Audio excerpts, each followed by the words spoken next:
어쩌다 보니까 우리 이수진 장군을 만나서 이수진 장군 얘기를 여기저기 다니면서 최근에 조금씩 하고 있습니다. 아주 잘 안 하려고 하는데 좀 여기까지 왔습니다. 이수진 장군이 저는 이제 여기 원래 해군 장군 출신도 계시는데 군인들이 제일 멋지게 죽는 죽음이 뭘까 생각하면 뭘 것 같습니까? 이긴 전쟁에서 돌아가시는 게 마지막 전쟁에서 돌아가시는 게 제일 폼나는 거잖아요. 등산하는 분들한테 물으면 히말라야 등정하고 내려오다가 크레파스 잘못해서 돌아가시는 게 죽는 게 제일 멋진 산악인의 꿈이라는 얘기를 들은 바 있습니다. 책에서 보니까 이수진 장군만큼 이제 어떻게 보면 멋진 모델이 없습니다. 이긴 전쟁, 마지막 이긴 전쟁에서 멋지게 돌아가셨습니다. 돌아가시면서 그게 사실이라고 믿는데 전방이 급하니까 내가 죽었다는 얘기를 하지 말라라고 얘기를 하시고 돌아가셨습니다. 그게 가능할까요? 빨리 나를 병원에 보내라든지 이런 게 일반적인 사람인데 전방이 급하니까 내 죽었다는 얘기 하지 마라. 그래서 저는 이제 많은 사람들은 우리가 얘기할 적에 영웅이라고 얘기를 하는데 이수진 장군만 영웅을 넘어서 더 세인트랑 붙여서 성웅이라고 얘기하잖아요. 처음에는 이해를 잘 못했습니다. 그저 영웅이지 왜 성웅이라고 얘기를 하느냐. 우리만의 너무 자랑이 아니냐 이런 생각을 했는데 제가 책을 조금씩 이제 보면서 관심이 있어서 이수진 장군 이제 공부를 조금 시작을 했습니다. 시작을 해서 보니까 마지막에 그 멋진 말씀이 영웅을 넘어서 성웅으로 만들었다라는 생각을 합니다. 오늘 여러분들처럼 이제 낮에 일하시고 밤에 와서 공부하시는 분들을 우리말로 주경야독이라고 얘기하잖아요. 주경야독 하시는 분들 정말 존경합니다. 제가 보기에는 세계에서 우리가 의식 주변에서 제일 잘 삽니다. 제일 좋은 옷 입습니다. 제일 잘 먹습니다. 집도 우리가 사는 집이 제일 좋습니다. 평균적으로. 미국 사람들은 덩치가 크니까 집이 좀 더 클 따름이고, 근데 클 따름이지만은 시골 집들 큰 집, 좋은 집 가도 지나가면 삐그덕삐그덕 소리가 항상 나거든. 근데 그것도 내가 미국 사람들한테 물어봅니다. 왜 이래 집이 삐그덕삐그덕 소리가 나나?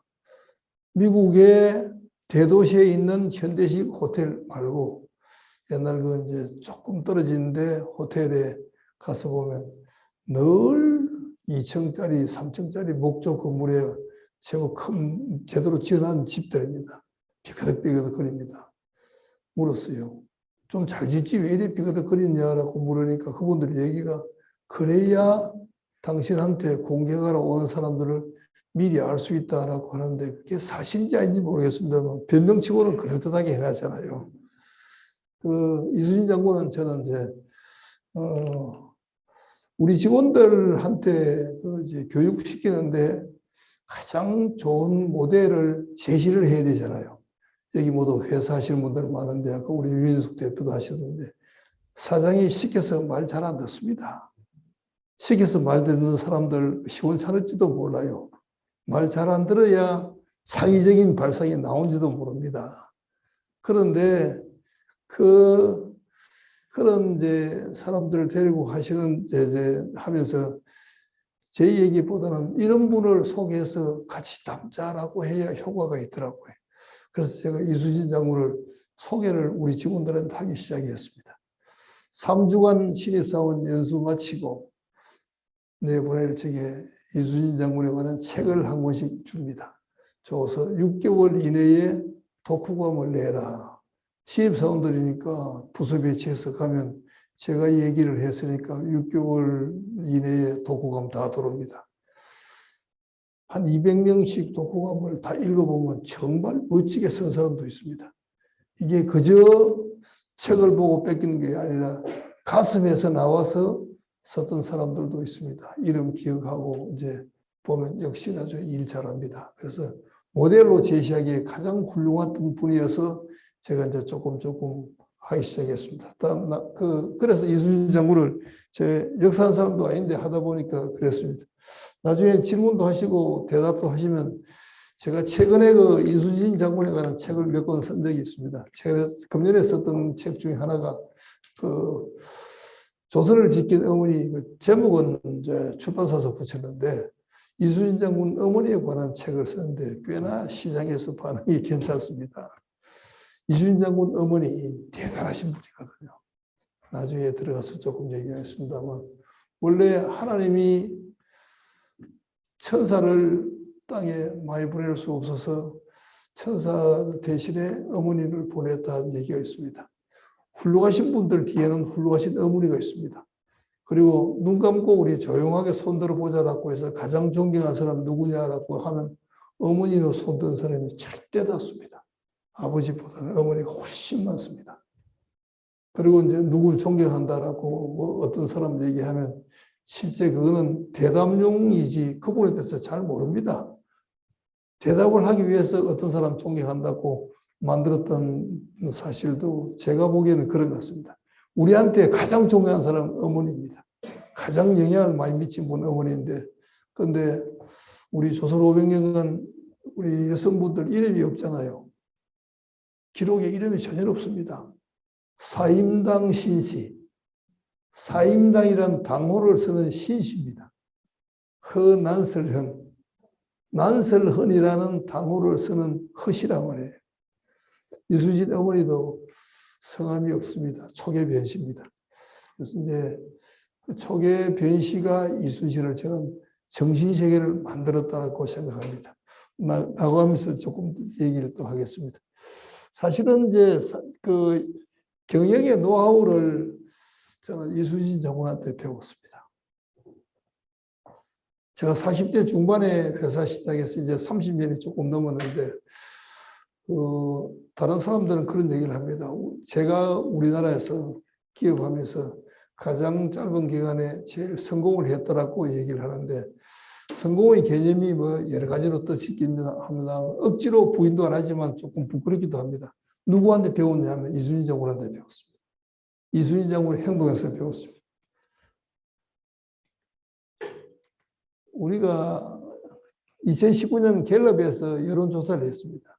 누구를 가장 존경하느냐? 부동의 1위가 이순신 장군입니다.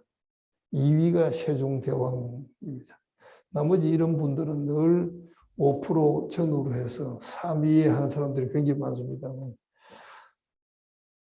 또 호국영웅인지도 이거는 이제 보훈처에서 조사를 했습니다. 1위가 이순신 장군입니다. 절대적으로 1위입니다. 그런데 1위 된 이유가 뭘까라고 저는 이게 우리가 한산 대첩 정도만 알고 있었는데 보면 볼수록 정말 대단한 분이고 굉장한 분입니다. 그래서 그런 거라고 생각합니다. 그뿐 아닙니다. 일본에서 이순신 장군을 좋아하는 사람이 굉장히 많습니다. 일본과 이순신 장군은 어떤 관계입니까? 대척 관계 있잖아요. 자기들이 또 일본에서 좋아하는 한국 사람 중에 한 사람이 안중근 의사입니다. 안중근 의사도 일본하고 관계가 특별하잖아요. 일본 사람들이 가장 존경하는 자기들 조상이 이토 히로부미고 토요토미 히데요시입니다. 그 두 사람이 여론조사하면 1, 2위를 늘 번갈아 가면서 할 정도로 일본 사람이 좋아하는 사람들. 그 두 사람을 죽인 사람들이 우리 이순신 장군이고 안중근 의사잖아요. 안중근 의사를 좋아하는 분이 많아서 나고야에 가면 7구 대학에 안중근 연구소가 있어서 매년 안중근 세미나를 합니다. 그리고 안중근 유무, 여기 남산에 올라가면 안중근 연구소가 20개가 있는데 거기 앞에 돌로 써놓은 여러 가지 유목들이 있습니다. 그게 지금 일본에서 한 점에 한 1억 엔 정도 합니다. 그거 전부 다 일본 사람들이 지금 세점 659 대학에는 있고 17점은 우리가 다 갖고 왔습니다. 그저 좋습니다. 이거는 내가 갖고 있는 게 아니고 한국에 가는 게 맞는 거다 해서 일본 사람들 그런 류의 어떤 생각도 괜찮습니다. 여러분들 뭐 아시지만 세한도 같은 것도 일본 사람이 우리한테 준 거거든요. 돈 받고 준 거 아닙니다. 당신들이 필요하다고 하니까 주겠다라고 해줬습니다. 그 유목도 지금 일본서 시세가 한 점에 1억 엔 이상 합니다. 한국 우리 안중근 의사 수고회 제가 그 이름이 부의사자라고 했는데 거기에서 우리가 다 받아왔습니다. 그래서 일본서 큰 돌에다가 똑같은 걸 하나 새겨 놓고 그렇게 좋아합니다. 일본의 사찰이라는 것은 우리 쉽게 점치는 집하고 비슷합니다. 개인 사찰인데 규슈에 있는 사찰들의 가장 존경하는 주신으로 모신 사람이 누구냐 하면 이순신 장군입니다. 음력으로 정월 보름날 한산도 가면 그 사람들이 한 100명 정도 버스를 세대해서 한산도 와서 이순신 사당에 참배하고 갑니다. 왜 그럴까라는 것을 한번 쭉 가면서 해봅시다. 그래서 이제 간단하게만 무슨 요 얘기만 하고 갔습니다. 조선반도가 일본 사람들은 늘 우리를 이제 먹겠다는 생각을 오랫동안 갖고 있었습니다. 660년에 여러분들 아시는 대로 그 백제가 멸망했습니다. 663년에 고메이 천황이 2만 7천 명의 백제 부흥을 하기 위해서 보냈던 군사를 보내서 백강 전투를 통해서 2만 5천 명 죽고 2천 명이 살아 돌아갔습니다. 그 이후부터는 한국에 대해서는 질시하거나 미워하거나 하는 그런 대상으로 바뀌었습니다. 그 전까지는 왜냐하면 일본이라는 나라 생긴 게 예를 들어서 백제에서 어느 때 세 번째 아들이 임금이 되면 첫째 아들, 둘째 아들 그 사람이 임금이 되는데 방해했던 사람들을 다 금은보와 배에 싣고 자기 추정신을 끌고 배 타고 따라갔던 데가 일본입니다. 그래서 9개 마을로서 구성되었다 해서 그래 규슈입니다. 규슈는 9개 마을이잖아요. 한국에 유력한 사람들이 모여서 9개 큰 마을을 만들었다고 해서 규슈입니다. 시곡구도 마찬가지입니다. 4개의 큰 마을이다. 백제 쪽에서 가거나 물론 저쪽은 신라 쪽에서 온 사람도 있습니다만 그 사람들이 모여서 만들었던 나라가 일본입니다. 그래서 그런 나라였는데 백제 멸망하고 그걸로 통해서 우리하고는 덕을 지기 시작했습니다. 그런데 무라마치 막부 직전에 1400년대, 1300년대 초반 이때 이제 사무라이 집안에서 큰 유행이 하나 있었습니다. 사무라이 제대로 하려고 그러면 해외에 갔다 원정을 하고 와야 된다라는 있었습니다. 해외 갈 때가 제일 가까운데 우리 조선반도잖아요. 그래 다녀갔습니다. 다녀갔던 표시가 뭐냐. 지금 사찰은 깊은 산중에 있었습니다. 고려 때는 시내 한가운데 있었거든요. 거기 와서 칼로서 푹 잘라갔던 게 고려 불화입니다. 그래서 그 고려 불화가 이제 수월관원도 같은 건 없어서 저도 박물관에 하나 기증을 하고 했는데 그게 처음으로 우리 국립박물관에 수월관원도라는 걸 갖기 시작했습니다. 그게 고려가 중부한 게 왜구란 이름으로 사무라이 이름 왔다가 이제 가져갔던 증거였습니다. 그 뒤에 이제 1555년 임난이 일어나기 37년 전에 탐진강, 강진 쪽입니다. 강진 앞바다에는 좀 많은 강을 거슬러 올라와서 그 전남에 5개 군현을 휩쓸고 간 전쟁이 아닌 우리는 변인데 을묘외변이라고 있었습니다. 일본 사람들은 자기들 역사책에 그렇습니다. 임난하기 전에 조선이 얼마나 센지 테스트를 하러 가서 왔다. 그게 을묘외변이라고 얘기를 합니다. 그래서 조선은 늘 정복해야 될 대상이라고 생각하고 그게 이제 정한론이었거든요. 정한을 하는데 연습전쟁을 했다고 얘기를 합니다. 그래서 성공했거든요. 6개의 군현 중에서 3군데의 현감이 죽었습니다. 죽을 정도로 거친 전쟁을 하고 갔습니다. 해보니 자신 있다라고 생각하는 게 얼마 외입니다. 그다음에 37년 후에 임진왜란이 됐거든요.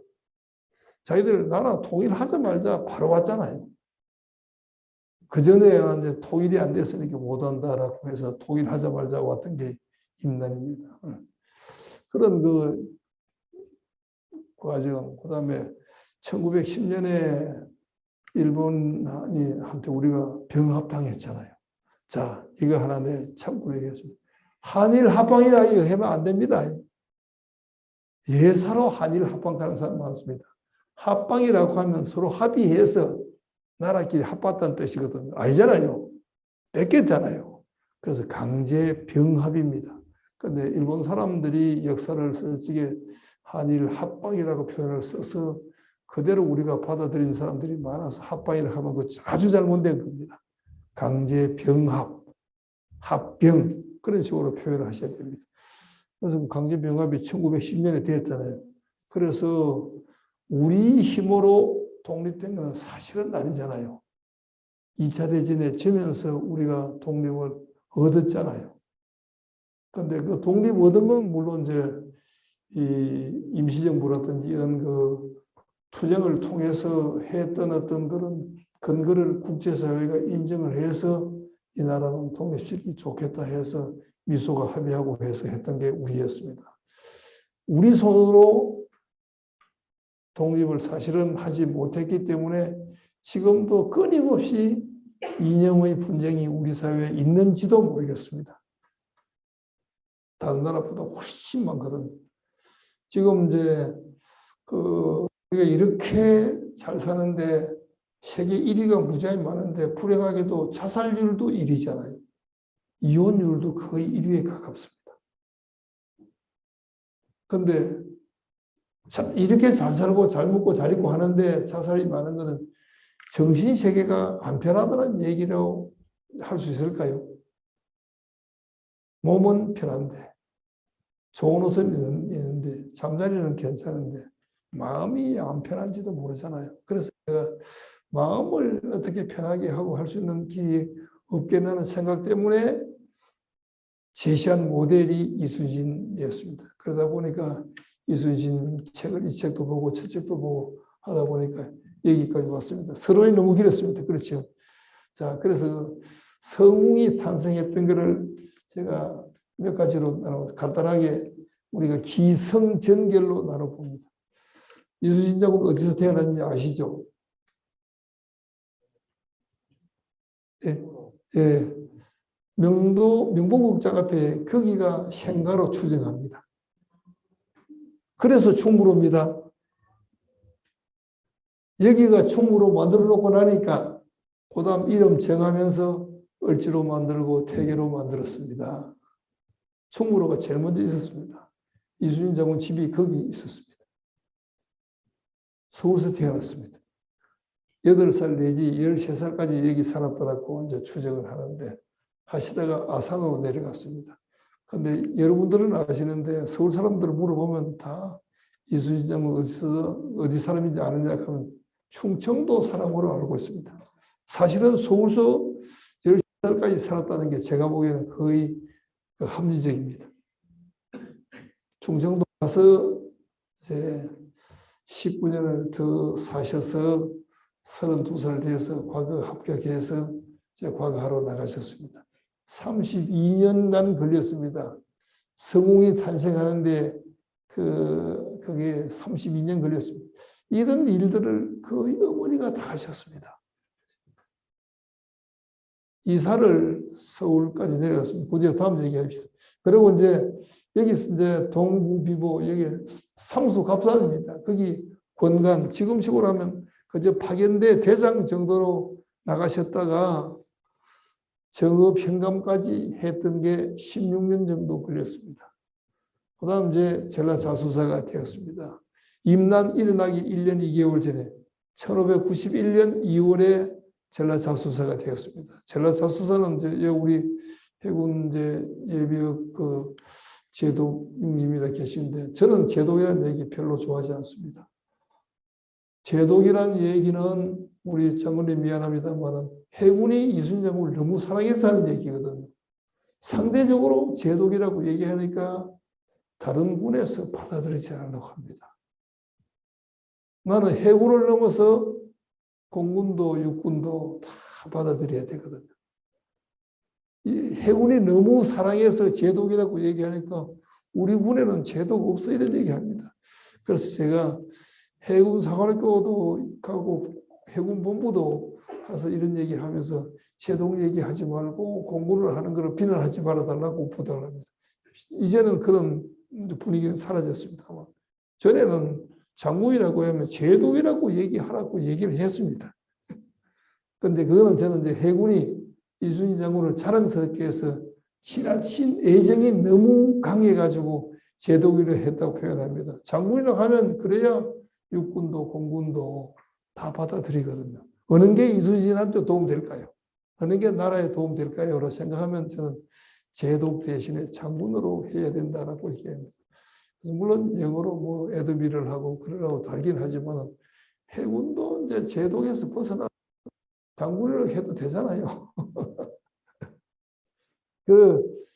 이게 이제 장군이 되었습니다. 전라자수사. 지금 치고 나면 그저 전라자수사면 해군 투스타 내지 원스타니죠. 투스타 정도로 놓고 추정하는 게 정사입니다. 여기서 하면서 큰 일을 많이 하셨잖아요. 한산 대첩도 이루고 부산 해전. 이순신 장군이 본인이 일기에 가장 주요한 전쟁은 부산 대첩이라고 생각하십니다. 부산 그 일본 사람들 외군들 본부잖아요. 그리고 거기는 배가 몇백 척이 항상 있습니다. 연락선도 있고. 거기 우리 벽청이 가서 하루 종일 들락날락 하면서 절단을 냈거든요. 거기서 이제 우리가 정운 장군도 돌아가시고 했는데 그런 일을 이때 다 하셨습니다. 그 다음 이제 그걸 마치고 나중에 영양서 노량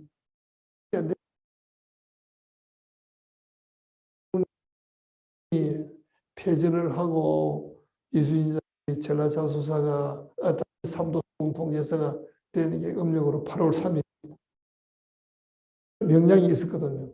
계산해 보면 45일도 채 안 됩니다. 45일도 안 되는 배를 움직이는 병사가 있어야 되잖아요. 그 병사를 구하는데도 누가 결정적인 역할을 했냐면 어머니가 했습니다. 장흥에 가면 초계변시하고 초계변시 집성촌이 두 군데 있습니다.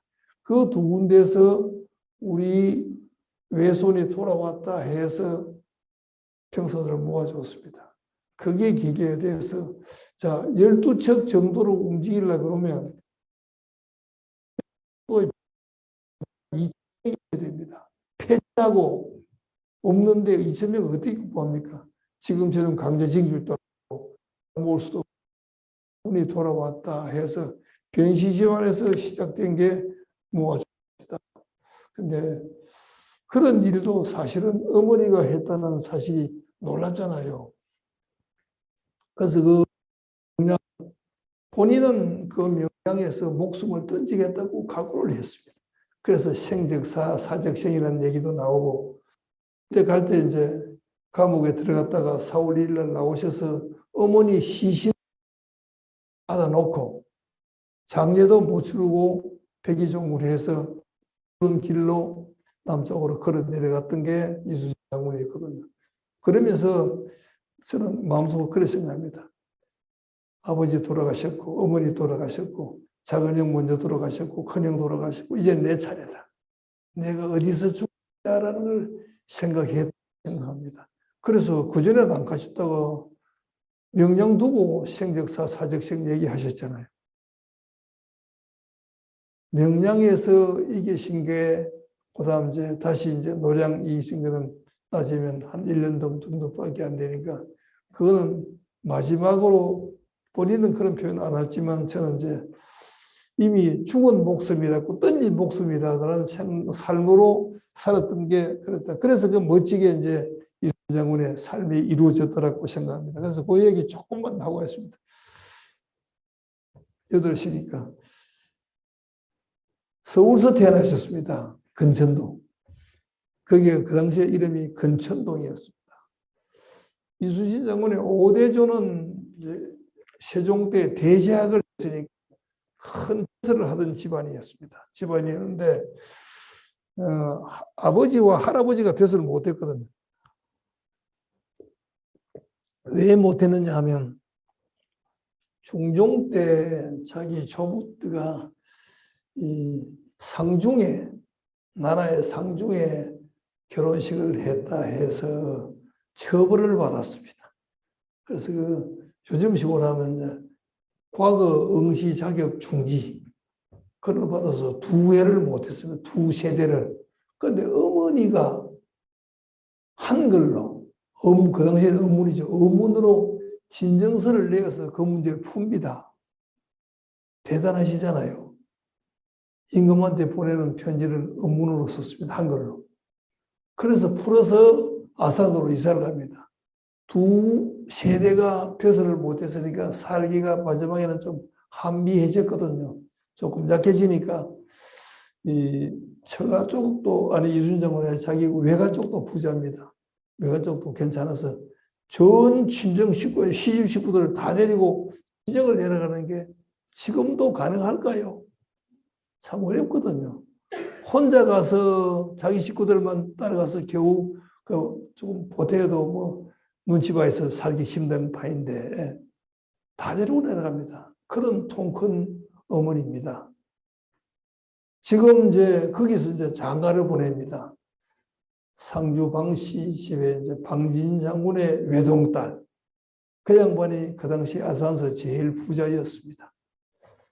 보성 현금 바치고 와서 아무렇게나 청혼한 게 아니고 그 동고 이준경 선생이라는 명종 때 영의정을 하고 선조를 옹립한 영의정입니다. 그 양반한테 부탁을 합니다. 저 집에 외동딸이 있으니까 우리 아들하고 청혼 좀 해주세요. 영의정, 퇴역한 영의정이 그 집에 가서 청혼을 중매를 하니까 잘 먹겠잖아요. 그래서 그 집으로 장가를 갔습니다. 쉽게 얘기하면 이순신 어머니 생각엔 밥 먹고 사는 거는 걱정 안 해도 되지 않겠나라는 그런 어머니의 생각이 현실적으로 있었다고 생각합니다. 지금 아산 현종사 가면 이순신 생가가 있습니다. 그게 생가가 본인 집이 아니고 본인 처가집입니다. 옛날에는 장가 간다는 뜻 아시죠? 장가라는 게 뭐냐면 장인집입니다. 장인집에 가는 거거든요.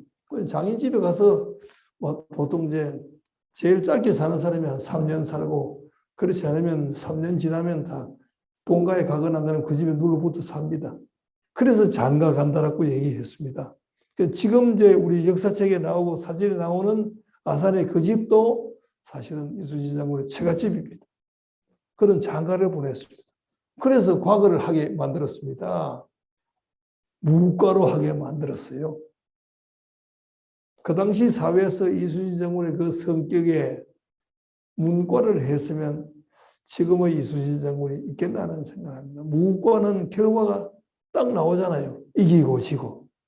그래서 무과로 전과를 했습니다. 그 전까지는 문과 준비를 했습니다.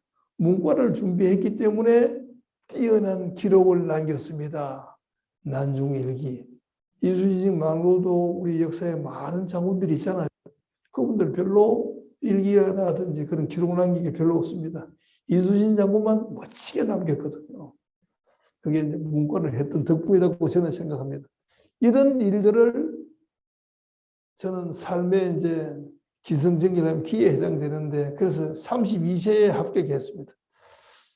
자, 박경리 선생님은 이순신 장군을 수양을 쌓은 단아한 선비라고 얘기했습니다. 박경리 선생님 통영 사람이잖아요. 이순신에 대해서 남다른 관심이 있었습니다. 그다음 이순신의 공부를 제일 많이 하신 분이 이현상 선생인데 이현상 선생은 이순신 장군을 가르쳐서 정돈된 인격자입니다. 인격자라 해도 대단하잖아요. 그 앞에다 다시 정돈되려고 붙였습니다. 저는 시를 쓰는 칼찬 선비라고 부르고 싶습니다. 이순신 장군 남기는 시가 20몇 편 되는데 정말 주옥 같은 시가 있습니다. 그래서 이제 그 다음 단계로 동부비보의 본관으로 갔다가 적업현강까지 하는 과정입니다. 이때 한 가지만 합니다. 발포가 지금도 발포입니다. 전라남도 고흥군 발포항이 있습니다. 그 당시 흥량인데 발포 만호를 잠시 했습니다. 하다가 파직당했습니다. 여러 가지 이유가 있지만 자기 위에 전라자수사가 딸 시집 보내기 위해서 필요하니까 호영 만호의 마당에 있는 오동나무를 베어 보내라고 했습니다. 이순신 장군이 no, 이거는 호영에 있는 거는 나라의 재산인데 사용을 쓰면 안 됩니다. 거절합니다. 만약에 요즘 사람들 그런 눈치만 주면 잘라서 검은고 만들어가 갖다 줬을 가능성이 있지 않겠나 생각을 합니다. 거절하는 게 쉽지 않잖아요, 그 당시에. 그걸로 인해서 뭐 다른 것도 있습니다만 파직대가 나갔습니다. 이 파직대는 지금도 그거 가면 청렴의 광장이라고 이제 상징으로 만들어놨습니다. 이때 저는 이제 발포 있을 중에 아주 훌륭한 선배를 만났습니다. 정글 장군이라고 해서 제가 그런 정글 장군 책 쓴 적이 있는데 이 양반을 만났습니다. 전라자수사가 되면서 제 첫 번째 행계 조방장, 지금식으로 하면 참모장입니다. 참모장으로 정글 장군을 모셨습니다. 나이가 31살이나 많은 분입니다. 은퇴하신 분입니다. 전라자수사 경상우수사를 다 역임했으니까 부산서부터 목포까지 그 일대를 다 현역 생활을 하시던 분입니다. 그분을 모시는 계기가 되었습니다. 이때 만났습니다. 그분은 은퇴해서 흥양 고흥에 와 계셨거든요. 그리고 발포 만호는 퇴역한 전 전라자수사한테 인사로 갔을 거 아닙니까? 그런데 오동나무 사건으로 인해서 파직당해가 가는 모습을 선배는 보고 안타까운 생각을, 아쉬운 생각을 후배한테 대해서 가졌으리라고 생각합니다. 그런 내용들을 제가 해서 80세의 현역이라는 정글 장군도 굉장히 유명하신 분인데 우리한테 소개 안 됐던 것을 제가 그 역사책은 아니지만 에세이로서 그 책을 써난 게 있습니다. 자, 뭐가 더 이제 중요하냐면 은퇴하신 분이 시커먼 후배가 전라자수사 돼서 오락한다고 조방장으로 따라가는 게 대단하잖아요. 다시 현역에 복귀하는 게 78입니다. 78, 요즘 78 아닙니다.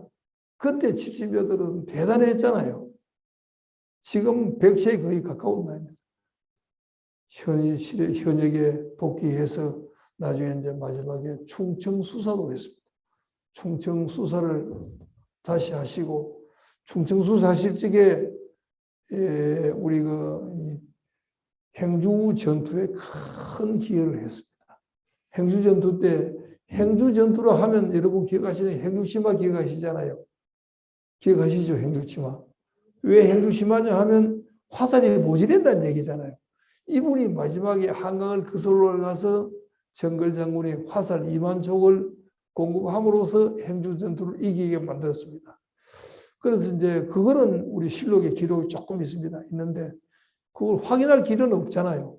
잘못 쓴지도 모르는데 그 이제 확인은 이제 제가 했습니다. 어떻게 했냐면 행주에 가면 행주산성 올라가는 길 말고 오른쪽으로 돌아가면 그게 마을이거든요. 가면 이제 권율 장군 사당이 있습니다. 사당 뒷건물에 가면 정글 장군이 거기에 같이 배위되어 있습니다. 충청수사를 저게 화살을 공급했던 그 인연으로 그 정글 장군을 이때서 만났다는 게 결정적으로 이순신 장군을 있게 만들었던 일입니다. 저는 이순신 장군을 만든 사람이 크게 세 사람이라고 생각합니다. 한 사람은 어머니, 절대적으로 어머니고 두 번째는 전투에 관한하는 정글 장군입니다. 정글 장군이고 그 다음 이제 관리로서의 길은 서해 유승용 선생이 했는데 제가 해군 본부에 몇 년 전에 가서 이제 그 강의를 하면서 정글 장군 책을 갖다 드리면서 강감찬 호도 있는데 정글호 하나 만드십시오라고 해서 일단은 리스트에 들어가 있습니다. 언제 될지 모르긴 하지만 그 참모총장님도 정글 장군 몰라요. 기록이 안 했으니까 있는 기록 가지고 다 정리를 해서 정글이라는 장군이 이순신이 한산 대첩하고 부산 전투, 옥포 전투, 당항포 전투할 적에 늘 하시는 게 뭐냐면 유진자입니다. 진을 지키는 장수가 돼 있어야 되잖아요. 진을 지키는 장수는 가장 노련하고 남아있는 병사들은 아픈 사람이나 나이 많은 사람들밖에 없잖아요. 필요한 사람은 전장에 나가야 되지 않습니까? 유진장을 하시면서 도왔던 분이 정글 장군입니다. 그래서 그게 이제 발포 얘기를 그 정도만 하고 넘어가십시다. 자, 그래서 이제 큰 전기가 온 게 전쟁이 난다라는 얘기가 너무 많이 나돌았습니다. 전쟁 나도면 어떻게 되느냐? 우수한 장수들을 모아야 된다 해서 절차 타경이라 해서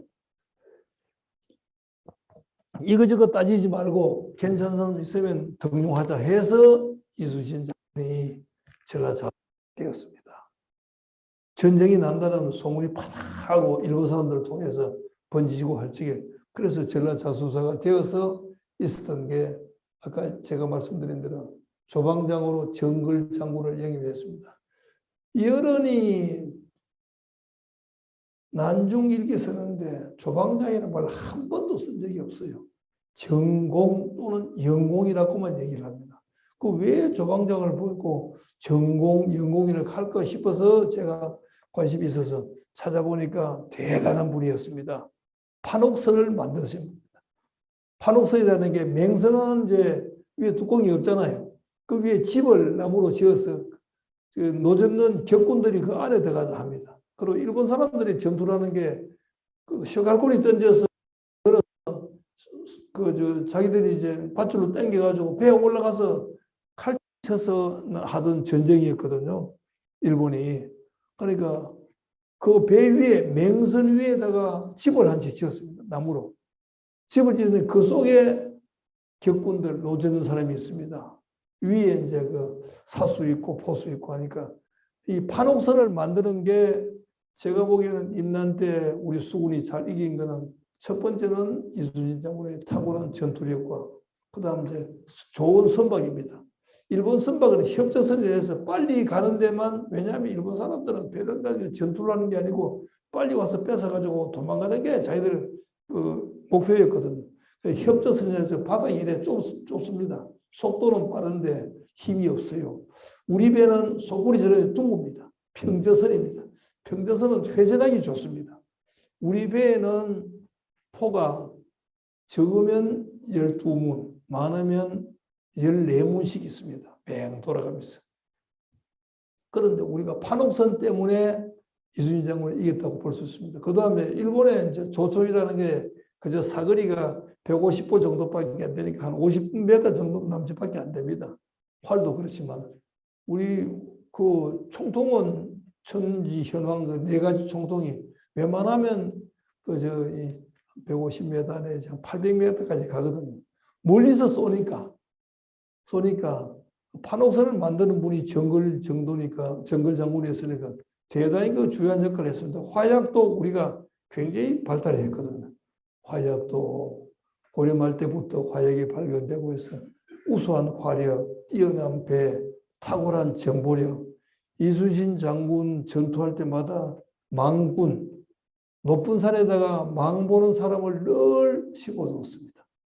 두고 그 사람들이 일본 배가 온다 안 온다는 걸 늘 보고를 합니다.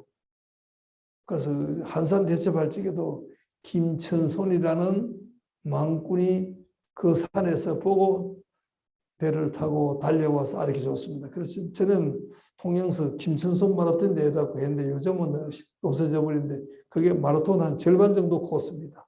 한 20여 킬로를 달려와서 알려주고 그런 정보에 늘 했습니다. 근데 이게 이제 이 얘기는 뭐 이제 그 너무 기쁜 얘기보다는 제일 큰 게 이제 한산 대첩과 부산 성첩이었습니다. 그래서 이제 전라 자수사에서 나중에 임시적으로 사실은 만들었습니다. 삼도 수군 통제사 이게 이제 정삼품에서 종기품이 됐으니까 외관직으로서 굉장히 높은 직이잖아요. 당상관입니다. 정상품부터가 당상관이니까 지금식으로 하면 굉장히 높은 직위를 할 수 있게 된 것도 삼도 수군이 하나로 통합돼야 연합작전을 할 수 있고 하는데 그거 이제 임난 때 응급결에 만들었던 게 삼군 수군 통제사였습니다. 뭐 알고 계신 대로 칠천량이라는데 거제 앞바다에 있는 조그마한 섬인데 그 사이에서 우리 추정해서 2만 한 5천 명 정도의 수군, 200한 50척의 배가 몰살했습니다. 일부는 뭐 약간 피해가긴 했지만 배설이 했던 12척밖에 겨우 피난 갔습니다. 도망갔습니다. 도망가서 살았. 그게 명량의 흐름이었으니까 이런 큰 전기가 이순신 장군을 이렇게 하여튼 만드는 전기에 대해서 저는 마지막 이 얘기 좀 합시다. 명량을 9월 16일 날 이기고 사흘 밤낮을 달려서 후퇴를 했습니다. 어디까지 갔느냐? 군산 앞바다까지 갔습니다. 군산 앞바다까지 가서 지금은 얘기하는 고군산도라고 얘기하잖아요. 고군산도가 그 원래 이름이 군산도입니다. 군산도인데 일제 때 포구를 만들어서 쌀 가지고 가기 위해서 해가 이름을 그걸 군산으로 붙이니까 군산항으로 붙이니까 그 옛날에 군산도는 고군산도가 되었습니다. 지금은 고군산도라고 얘기합니다. 고군산도가. 거기까지 사흘 밤낮을 후퇴를 합니다. 왜냐하면 우리 배는 본인이 배설이 갖고 왔던 12척밖에 없고 전라도 우수행에서 한 척보태가 13척 배도 수리해야 되고 병사들 시계도 해야 되고 다친 사람들 보강도 해야 되고 20일 후에 이제 거기서 있다가 이제 일본 사람들이 사실은 후퇴를 해버리거든요. 왜 후퇴했냐 하면 1597년 8월에 사실은 도요토미 히데요시가 죽었습니다. 공식적으로 얘기 안 하더라도 높은 사람들 사이에 자기들끼리는 다 알거든. 아니까 이제 빨리 돌아가야 되겠다라고 해서 돌아가기 했으니까 그 울돌목 가보셨잖아요. 울돌목이라는 데가 남해와 서해가 교차하는 데입니다. 그거 지나오면 서해고 그 내려가면 남해입니다. 그래서 물이 하루에 아침 저녁으로 2번밖에 안 바뀌잖아요. 거기는 섬에 부딪혀서 하루 4번 바뀌는 지역입니다. 4번 바뀌니까 6시간마다 바뀐다는 얘기거든요. 묘하게 섬에 부딪혀서 돌아오고 섬에 부딪혀서 돌아오고 하니까 6시간 만에 한 번씩 바뀌는 데가 울돌목입니다.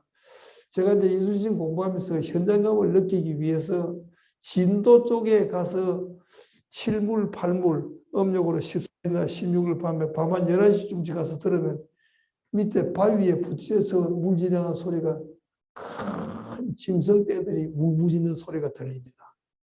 밤 11시가 제일 조용하게 잘 들리는데, 그게 지금도 보시면 그 뭐 웬만한 경찰, 해양경찰 수시설이 32노트 정도 가는 게 겨우 올라갑니다. 그렇게 물살이 세거든요. 거기에서 이제 이기신 게 이제 명량이었습니다. 명량 본인은 지겠다고 생각했습니다. 아무도 뒤에 안 따라왔잖아요. 4시간을 혼자 서서 버텼습니다. 내려오는 물에. 우리는 영물이잖아요. 일본 사람들도 바보가 아니거든요. 물이 북으로 올라올 적에 자기들은 그 배를 와야 배가 수월하게 오지 않습니까? 아침 7시경에 출발했다고 시간 계산해보면 맞습니다. 한 12시 이후까지 한 1시까지 버텼으니까 6시간을 혼자서 처음에는 혼자 마지막에 한 2시간 정도 2시간을 혼자 버텼습니다. 다른 사람들 뒤에 있고 그 물살 좁은 데를 못 올라오게 한 게 돌아가시겠다고 생각했습니다.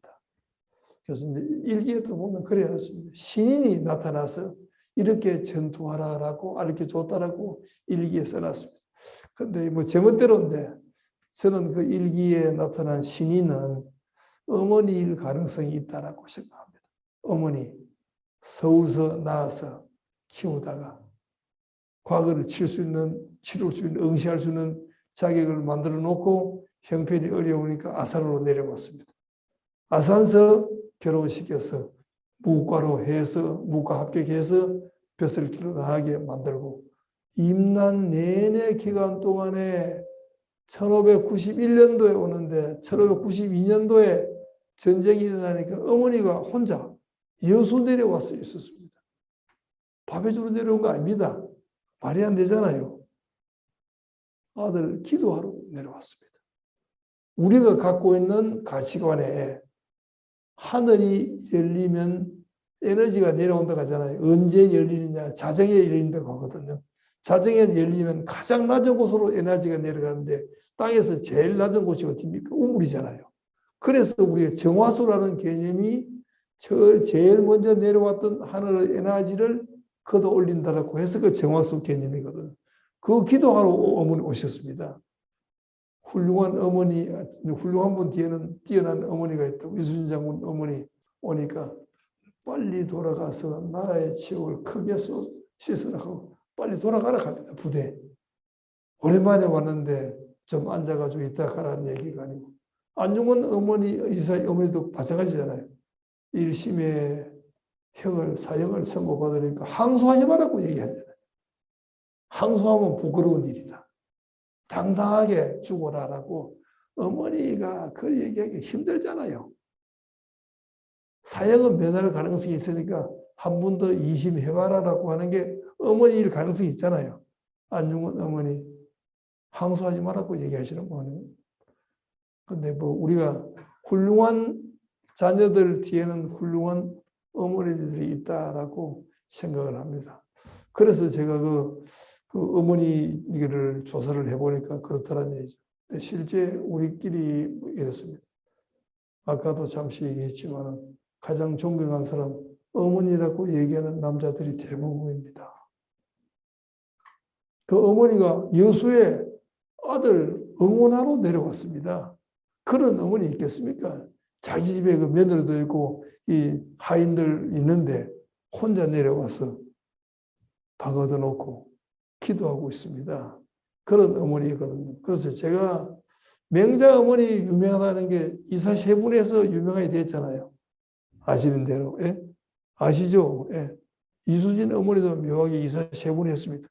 서울서 아산 갔다가 아산서 여수까지 갔으니까 서울 사시고 아산 사시고 여수 사시고 그래서 저는 이수진 장군이 나왔다라고 생각을 합니다. 마음으로. 일기에 명량 전투 전날 밤에 신인이 나타나서 방법을 가르쳐 줬다라고 기록해 놨습니다. 저는 신인은 어머니의 영혼이거나 어머니가 나타나고 생각합니다. 근데 어머니라고 쓰면 별로 드라마틱하지 않잖아요. 일기에. 그래서 신인으로 썼다라고 생각을 하긴 합니다.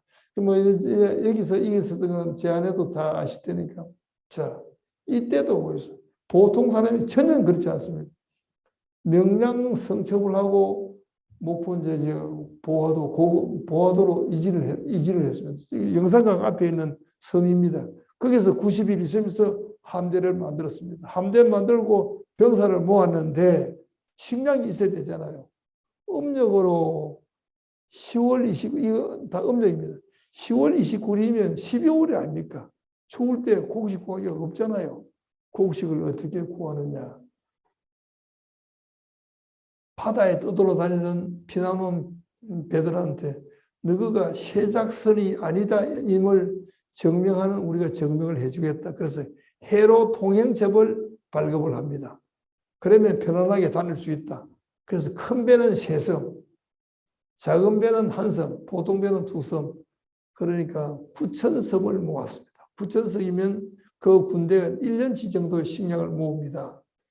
자, 피난민들이 육지에서 피난하면 외병들이 있어서 불리하잖아요. 배 끌고 바다에 나와서 피난 나왔습니다. 늘 따라다니는 그 모한 걸 계산해 보면 약 한 5,000척 정도가 이수진 장군 주변에 피난하고 다녔으니까 한 척에 5명이 피난했으면 25,000명의 피난민이 이수진 장군 따라다녔습니다. 25,000명 굉장히 많은 숫자입니다. 근데 그 사람들을 활용을 하는 그런 그 사람들로 하여금 둔전이라 해서 농사 지어서 절반 넣어가지고 절반 가져오라 했던 거, 또 우리가 과메기 가는 거 아시잖아요. 과메기가 역사책에 나오는 게 이순신 장군 난중일기에 나옵니다. 1595년 7월부터 시작해서 그 다음에 10월부터 1월까지 7번인가 청어 말린 거를 가지고 나가서 모아 바꿔왔다라는 기록이 7번이나 있습니다. 청어 말리는 게 과메기입니다. 지금은 꽁치로 하지만은 옛날에는 다 척으로 했거든요. 그러니까 이제 제가 역사 선생님들한테 물었어요. 한산도에는 청어가 안 오는 데 아니냐? 그렇잖아요. 따뜻한 데인데. 그때 소빙기가 있어서 바닷물 온도가 많이 떨어져서 한산도까지도 다 왔다라는 것을 제가 고정받았습니다. 과메기도 그게 여기 칠판이 없으니까 과메기도 무슨 뜻이냐면 과메기의 원이 통과 갈채 과자입니다. 눈 목자입니다. 눈을 관통시켜서 말렸거든요. 그래서 관목어였습니다. 관목어인데 그게 이제 그 발음이 하다 보니까 자음 탈락 현상이 나타나서 니은이 도망가고 그 포항하고 장기 저쪽 사람들의 사투리가 목욕이라고 안 하고 목 감는다 하지 않고 맥이라고 얘기합니다. 그래서 관맥어가 과메기가 됐다는 거 우리 서울대 역사선생하고 국어선생님들 고정받았습니다. 그러니까 과메기가 이순신 장군 나무기에 많이 나옵니다. 청어 2만 두릉을 가지고 나갔다. 누구로 하여금. 가서 이제 곡식 바꿔오고 천으로 바꿔오고 화약으로 만들어오고 쇠붙집 만들어 와서 했던 거거든요. 그래서 그런 일들도 여기 있었습니다. 자, 오늘 이제 시간이 많이 가니까 이런 식으로 해서 이순신 장군의 삶이 54년 645개월 19,361일의 전설이 노량에서 돌아가셨습니다. 남해 가보셨죠? 노량. 가보신 분 만나면 이제 사당이 있잖아요. 이락사입니다. 이가 떨어졌던 곳에 사당을 만들었다고 이락사입니다. 이순신 장군이 운에 큰 별이 바다에 떨어졌다라고 해서 사당 이름이 이락사입니다. 이락사를 바로 그 남해 버스 정류소 옆에 붙어 있습니다. 거기 이제 그 사당을 만들고 나중에 그 여수 바라본 쪽에 거기 그 바다에서 돌아가시는데 자 아침 9시경에 돌아가신 걸로 추정을 합니다. 밝은 날. 거기서 돌아가셨다고 해서 뭐 이런 얘기 저런 얘기도 있습니다만 정말 그래 돌아가셨기 때문에 우리한테 이제 사표가 사실은 되고 있습니다.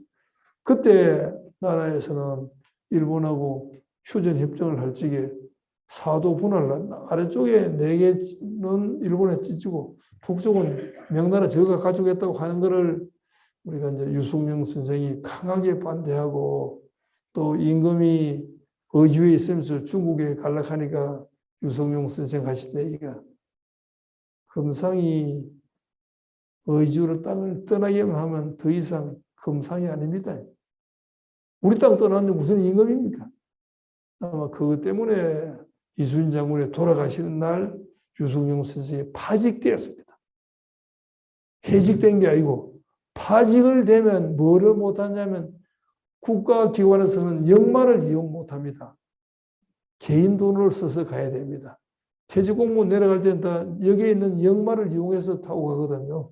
그러니까 역마 있는 데가 원입니다. 원이라고 이름 붙은 데는 지리상 이름 붙은 데는 서울을 중심으로 해서 콤파스를 끄면 같은 그 동시문 안에 다 들어옵니다. 제일 가까운 원이 서울 같으면 예를 들어서 과천의 인도원이잖아요. 황해도 사리원, 조치원, 원자 붙은 거는 공식의 역이 있던 데입니다. 유승룡 선생, 이순신 장군 돌아가신 그날 파직되었습니다. 파직되어서 양자동 가서 비루 먹은 말 2필에다가 지필목 싣고 헌옷 들고 안동으로 내려가셨다라고 기록되어 있습니다. 거기서 썼던 책이 여러분 아시는 대로 징비록이잖아요. 징비록인데 우리는 징비록 정작 보지도 않았습니다. 일본서 대유행을 했습니다. 대마도에까지 넘어와서 유행한 걸 알고 그때서 이제 우리는 봤습니다. 징비록 이제 쓰신 분이 유승룡 선생인데 그분도 워낙 소설에서 그런지 모르지만 죄를 지었다라고 얘기하고 나라의 이제 공신들은 큰 높은 신하들은 화공 그림 그린 사람이 내려가서 얼굴을 그려가 갑니다. 임금도 그렇고 요즘 죽으라면 사진사 보냈잖아요. 밖에 나오지 않고 돌려보냅니다. 나는 사지 기록을 남길 필요가 없다. 화공을. 제가 보기에는 이제 섭섭함과 여러 가지 있었습니다. 영만 이용 못하고 비루 먹은 말 두 비를 구해서 안동까지 걸어갔으니까 얼마나 힘든 과정이었습니까? 그래 가서 이제 앞으로 이런 일이 없어도 하라고 해서 썼던 책이 징비로였으니까. 자, 그러니까 이날 이제 유성근 선생이 파직됐던 얘기도 덧붙여서 하면서 이 임난이라는 게 사실은 이순신 장군 때문에 남해 제해권을 확보를 해서 호남이 보존됐습니다. 이순신 장군이 자기 친구한테 보낸 편지에 양부 호남 시무 국가라고 하니까 목포서부터 여수까지 순천까지 오는데 지방자치단체의 사무실에 양부 호남 시무국가 전부 다 붙어 있습니다. 그럴 정도로 호남이 주요했는데 왜냐하면 양식을 몇 가지 줘야 되잖아요. 못 가게 만들었던 거는 하나는 이제 이치전투와 이순신 때문에 그렇습니다. 그 일을 무자를 차단했고 의병을 봉기하는 계기가 됐습니다. 의병이 군사가 많을 수 없잖아요. 자기 집에 뭐 섬들, 일하는 사람들, 동네 사람들 모이가 병사니까 많아야 100명, 200명입니다. 그런데 굉장히 중요한 역할을 했습니다. 전투에 크게 이긴 것은 많지 않지만 정보를 차단했습니다. 옛날에 정보는 전화가 있는 것도 아니잖아요. 텔레그램이 있는 것도 아니잖아요. 전부 다 몸으로 다니면서 하는데 일본 사람들도 자기들끼리 정보 전달하는 게 사람이 왔다 갔다 하잖아요. 높은 산에 숨어서 일본 병사들 10명, 20명 진행하면 그건 이제 공격하는 일을 이병이 했거든요. 그 이병이 하니까 정보가 차단됐습니다. 그 정보 차단이라는 게 굉장히 중요하잖아요. 의병이 어마어마한 전투했다고 생각하지 마시고 국민 참여 전쟁이니까 통신수단을 차단했습니다. 조명연합하는데 이거 참 어렵거든요. 중국 군사들이 자기들은 천군이라 해서 횡포를 엄청 부렸습니다. 부렸는데 이순신 장군이 자 진린이 옳지게 어떻게 준비를 했느냐. 서울서 횡포 부리다는 소문은 들려고 하니까 병사도 하여금 산에 가서 섬에 가서 노루 사슴을 잡아오게 만들었습니다. 만들어 와서 고기는 물고기는 바다에서 잡고 해초도 거기서 하는데 그 떡도 만들고 하면서 사슴을 잡아내놨습니다. 그러면서 진린 장군한테 산해 진미를 준비했습니다. 산에 나는 진미는 사슴 노르잖아요. 바다에 있는 거하고. 그러니까 그 하는 얘기를 듣고 진린이 아 이거 보통 사람이 아니다 해서 이제 아야 자기로서는 이제 형님이라고 얘기를 했습니다. 요즘식으로 하면 이순신 장군은 자 노량 전투에 진린이 끝까지 참여했잖아요. 다른 사람들은 다 모두 뇌물 받고 피해버리는데 진린은 참여했습니다. 진린 후손들도 나중에 오기도 했습니다만 그 병사 입장에서는 광동에서 왔던 해군인 수군인데 자기 부하들 데리고 이겼습니다 하고 돌아가기만 하면 되잖아요. 마지막 전쟁을 할 필요가 없는 전쟁이도 모릅니다. 노량은. 일본이 철군하겠다는데 장도에 딱 앞에 그 섬에 서서 편범불반 한 척의 배도 돌아가지 못하겠다고 하신 분이 이순신 장군이거든요. 그때 이제 전쟁 안 해도 되는 상황인데 하시거든요. 7년간 우리한테 끼친 손해, 아픔, 수많은 사람을 죽인 사람들한테 다시는 못 오게 하려고 그러면 한 척도 못 들어가게 해야 된다는 그런 정신, 그 정신이 노량에 참여하게 했습니다. 그런 정신을 안중근 의사처럼 총을 쏘서 또 혈lum이 죽이게 하고 못 들어가게 고리식 변화가 소수행장에 순천이 있었거든요. 못 들어가게 하는 그런 정신들을 일본 사람들이 좋아하는 겁니다. 적군이라도. 그래서 이순신 장군을 주신으로 모시고 안중근 의사를 하는 참배하는 그런 그 분위기가 많이 있습니다. 그게 이제 연합함대하고 이런 걸 통해서 할 수 있었습니다. 자, 지금은 이제 오늘은 이 얘기까지만 하고 가입시다. 이순신의 정신이 뭐냐? 저는 남 도움 받지 않고 늘 하는 자립정신과 정의, 무엇이 바르고 무엇이 어려운 것이라는 것을 아는 생각에 사람의 밑바닥에 있습니다. 인간에 대한 사랑이 아주 깊은 사랑이 있었습니다. 자, 해남서 죽었던, 해남 출신으로서 죽었던 사람들 다 따로 모아가지고 제물을 만들어서 그 사람만 해남 보냅니다. 장사치러 보냅니다. 그저 바다 빠져 죽었다고 하는 게 아니고 그럴 정도로 아주 철저하게 인간과 부활을 사랑하는 분이었습니다. 그리고 모든 일에 최선을 다합니다. 자, 이순신 장군을 제가 존경하는 이유 중에 하나가 전쟁 기간에 전투에 나가서 한 번도 무태에서 잔 적이 없습니다. 심하게 아파서 진통 걸렸고 소주를 마셨다가 인사불성이 돼서 이진이라는 포구에서 창고에 들어가서 사흘간 뻗은 적이 있습니다. 그것 말고는 늘 바다에 같이 주무십니다. 육지에서 한 번도 주무시지 않습니다. 전쟁 기간 내내. 그거 어려운 거거든요. 전쟁에 육지에서 자는 게 편하지 바다 자는 게 안 편하잖아요. 한 번도 포구에서 주무시지 않습니다. 병사들하고 같이 바다에서 배에서 주무십니다. 모든 일에 철저하고 정성을 다하는 분입니다.